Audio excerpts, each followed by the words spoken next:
ایک دن آپ مریں گے، ایک دن کائنات ایک دن مرے گی، آج جمعہ ہی ہوگا،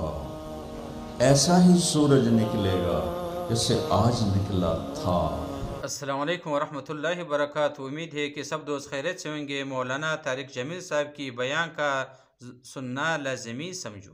ایسے ہی ہوگی جیسے آج ہوئی ہے، رات رخصت ہوئی ہوگی کہ کل آؤں گی، دن آنے کے لیے تیاریاں کر رہا ہوگا کہ میرے آنے کا ٹائم ہو چکا ہے، پرندے گھونسلوں سے نکلنے کے لیے تیار ہو رہے ہیں، کوے سب سے صبح بیدار ہوتے ہیں تو کراچی کا رخ کر رہے ہیں کہ کہاں سے دانہ دن کا ہم نے چگنا ہے، سوئے ہوئے کتے بلیاں انگڑائی لے کر گلیوں میں پھرنا شروع ہوئے ہیں، اور صبح صبح مزدوروں کی دوڑ لگ رہی ہے، ریڑھی والوں کی دوڑ لگ رہی ہے، منڈی والوں کی دوڑ لگ رہی ہے، مالدار لوگ ابھی سوئے ہوئے ہیں، 10 بجے اٹھیں گے پھر دیکھیں گے ناشتہ کیا کرنا ہے، اور دفتروں میں جھاڑو دیا جا رہا ہے، کھیتوں میں زمیندار ہل چلا رہا ہے، کوئی بیج بکھیرنے کے لیے مٹھی یہاں لا رہا ہے، کوئی پانی کا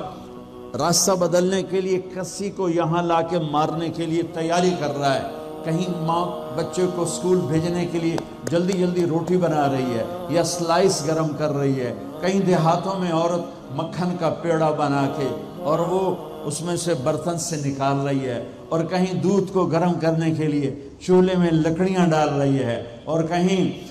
جانے کے لیے تیاری ہو رہی ہے، کہیں دلہن دلہا کو سجانے کے لیے جلدی جلدی سے تیاریاں کی جا رہی ہیں۔ ایسی ہی صبح دفتروں کو بھاگے جا رہے ہیں، 22ویں گریڈ والے بھی اور 4تھے گریڈ والا بھی، دفتروں کی تیاری ہے، حسین لاکھانی جیسے بڑے بڑے سیٹھ مالدار وہ اپنے کاروباروں کا حساب کرنے کے لیے تیار ہو رہے ہیں کہ آج میں نے سارا حساب کرنا ہے کہ میرے پاس کتنا ہے کتنا نہیں ہے، اور ماں اپنے بچے کے منہ میں یوں لقمہ توڑ کے